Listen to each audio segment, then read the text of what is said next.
सुप्रभात दोस्तों। तो आज जिस पुस्तक के बारे में बात करेंगे उसका विषय हम सभी के जीवन से जुड़ा हुआ है। आज की पुस्तक जो है वो एक नॉन फिक्शन पुस्तक है। वो बुक के बारे में बात करने से पहले एक जनरल से बात करते हैं कि जैसा कि हम सभी की कुछ आदतें होती हैं। जैसे सुबह उठकर टहलने जाना, या किसी को बॉडी बिल्डिंग का शौक होता है, बॉडी बिल्डिंग करना, किसी को स्विमिंग करने का शौक होता है। अलग अलग प्रकार का शौक होता है। चाहे आप किसी को भी देख लें, कोई अल्कोहलिक होता है, अल्कोहल पीने का शौक होता है। कई लोगों को चाय पीने का शौक होता है। चाय पीने वाले तो बीच में कुछ ज्यादा ही भरे हुए हैं। तो अलग अलग तरह का शौक होता है। पान खाने वाले भी बहुत सारे होते हैं। बनारस में रहिए तो पान, तो अलग अलग तरह का लोगों का शौक होता है। शौक जरूरी है, आदत होती है। वो चीजें उनको चाहिए ही आदत। एक बार जब आदत बने तो एक आदत बनने में शायद 20 या 21 दिन लगते हैं। और अगर आप किसी भी काम को, जैसे कोई स्किल्स वाला काम करते हैं, अगर आप उसे या कोई सीखते हैं, अगर आप उसे 10,000 घंटों तक कर लेते हैं, तो वो काम, जैसे आप कोई भी काम अगर पहली बार करिए तो उसमें आपको बहुत बार दिमाग लगाना पड़ेगा। साइकिल चलाना ही सीखिए तो उसमें आपको बहुत दिमाग लगाना पड़ेगा। कैसे आपको पैडल मारना है, कहाँ पैर रखना है, कहाँ हैंडल रखनी है, सर कमर कैसे रखनी है, सामने देखना है, बहुत सारी चीजें ध्यान रखने के लिए दिमाग लगाना पड़ता है। लेकिन जब एक बार आप सीख जाते हैं, आपका हाथ सेट हो जाता है, तो उसके बाद आपको ये सोचना नहीं पड़ता कि आप पैडल कैसे मार रहे हैं, किस तरीके से मार रहे हैं, आप साइकिल कैसे आगे बढ़ रही है, आपको इसके बारे में सोचना नहीं पड़ता। तो उसी प्रकार कई सारी आदतें होती हैं जिनको बनने में भी समय लगता है और छूटने में भी समय लगता है। तो ऐसे ही आदतें कई सारी होती हैं। आप कई खिलाड़ियों को भी देख सकते हैं। माइकल फेल्प्स देख सकते हैं, विराट कोहली देख सकते हैं, रोनाल्डो देख सकते हैं। किसी को भी आप देखेंगे, उनका जीवन एक प्रकार के आदतों से जुड़ा हुआ है, हैबिट से जुड़ा हुआ है। कई रोजमर्रा के काम होते हैं कि आपको याद नहीं दिलाना पड़ता है, लेकिन आपको पता है कि आपको करना होता है। ठीक, कि जैसा कि आपका सिर्फ दिमाग नहीं सोचता है, अगर आप उस काम को सीख जाए तो अब आपका पूरा शरीर ही उसमें लग जाता है। उसको पता रहता है कि हाँ, मुझे इस समय पे ये काम करना है। तो इसी विषय पर ये बुक है, the power of habit by Charles डुहिग।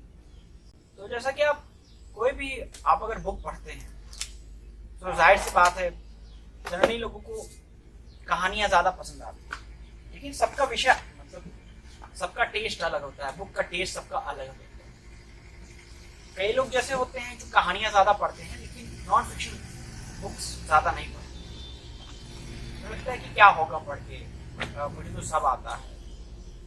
हाँ, कोई इस पर शक नहीं कर रहा है कि इसको क्या नहीं आता है। भाई, सबकी अपनी अपनी काबिलियत है। लेकिन आपको जब भी कोई नई किताब पढ़ें तो एक बार कवर पेज पे कई सारी चीजें, महत्वपूर्ण चीजें हो जाती है।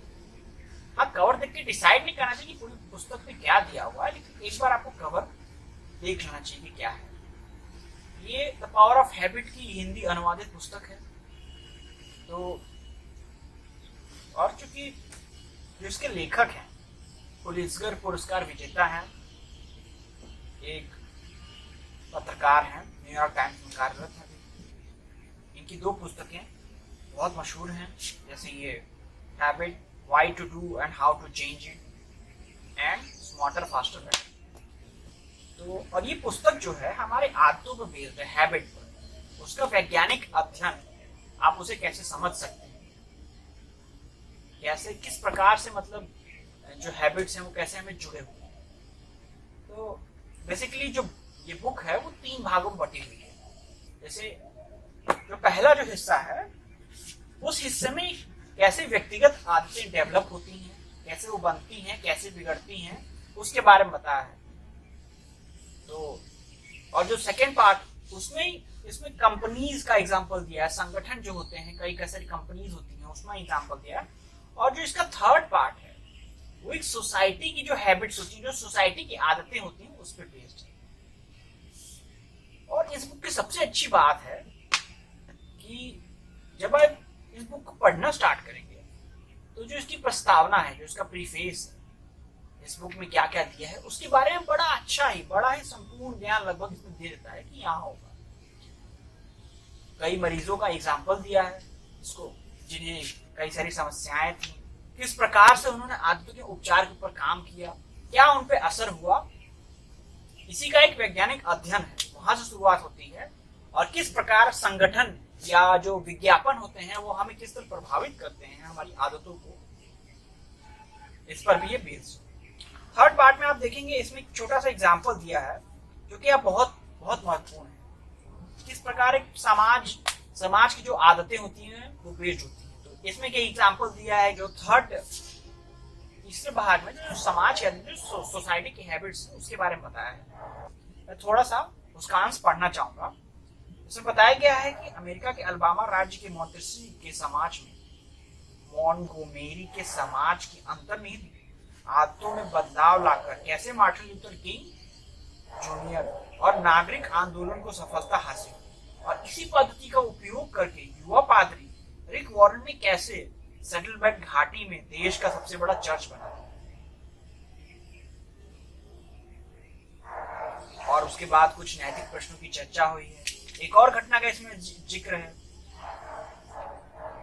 उसे भी आपको बताना चाहूंगा। छोटे छोटे अंश दिए हुए कि किस प्रकार एक दंगे को रोका गया, आदतों पे बेस्ड, जो समाज की जो आदतें थी उस पे बेस्ड एक अध्ययन के द्वारा एक बड़े दंगे को रोका जा सके। तो इसी प्रकार की बुक है, जब आप इसे पढ़ेंगे तो आप पाएंगे कि इसमें आप खुद कैसे किन आदतों के द्वारा वो पड़े हुए हैं, कैसे वो आपको प्रभावित करती हैं, किस प्रकार से आप उनका उपयोग करते हैं, किस प्रकार से आप उन्हें कम कर सकते हैं या उसे खत्म कर सकते हैं और नई आदतें डेवलप कर सकते हैं। इन सब के बारे में एक अध्ययन छोटा सा ऐसे मिलेगा। और चूंकि वैज्ञानिक अध्ययन है, कई सारे उदाहरणों के साथ इसमें है, तो आपको समझने में भी आसानी हो। तो इस पुस्तक के पहले भाग में आप पाएंगे कि किस प्रकार जो लोगों की व्यक्तिगत आदतें होती हैं, व्यक्ति ही नहीं, एक छोटे से चूहे का देख लें या एक बंदर का देख लें, उनकी भी अगर उन्हें भी कुछ आदतों का अध्ययन किया गया तो ऐसा पाया गया कि उन्हें पता है कि वो चीज उन्हें नुकसान करती है, लेकिन कुछ ट्रिगर पॉइंट्स होते हैं जो उन आदतों की याद दिलाते हैं, जिसके जरिए उन्हें पता चलता है उन्हें ये करना ही है। जैसे जब भी आप कोई विज्ञापन देखते हैं, स्विगी और जोमेटो के कुछ विज्ञापन कई सारे आते हैं भाई, तो आप देखेंगे कि उसमें विज्ञापन आते हैं, खानों के सुंदर सुंदर चित्र उसमें दिखलाए जाते हैं, बताया जाते हैं कि ये ऑफर चल रहा है, तो आपके कुछ आदतों पर ट्रिगर करते हैं, तो आपको ध्यान आता है हाँ मैं इसे खाऊंगा तो मुझे ये स्वादिष्ट लगेगा और मजा आएगा, या मैं अपना समय इस तरह से व्यतीत कर सकता हूँ। तो उसी पर ये बेस्ड है, किस प्रकार से अलग अलग ट्रिगर पॉइंट्स होते हैं, कि किस प्रकार हम कई सारी आदतों के जाल में फंसे हुए हैं, कई सारे ट्रिगर पॉइंट्स हैं जो हमें प्रोवोक करते हैं वो काम करने के, कई सारे होते हैं। चाहे आपका फास्ट फूड खाना, कहीं घूमने जाना या कोई भी काम करना। अब जब आप दूसरे भाग में बढ़ते हैं तो कैसे किस प्रकार संगठन जो है इन्हीं व्यक्तिगत आदतों का प्रयोग करके एक संगठन में उसका प्रयोग करते हैं, उस संगठन को आगे बढ़ाते हैं, कंपनी को आगे बढ़ाते हैं। कई एग्जाम्पल आपको मिलेंगे, पेप्सोडेंट कंपनी का मिलेगा, कई सारा आपको मिलेगा। ये 300 पन्नों की पुस्तक आपके समय को जाया नहीं करेगी, आपको इसे पढ़ना बिल्कुल फायदेमंद रहेगा, क्योंकि पढ़ना एक अच्छी आदत है। तो बिल्कुल आप इस आदत को आगे बढ़ाएं और उसकी शुरुआत इससे भी कर सकते हैं। अगर आप इस बुक के बारे में और जानना चाहते हैं तो मैं इस बुक का लिंक डिस्क्रिप्शन में प्रोवाइड कर दूंगा, आप देख सकते हैं। धन्यवाद।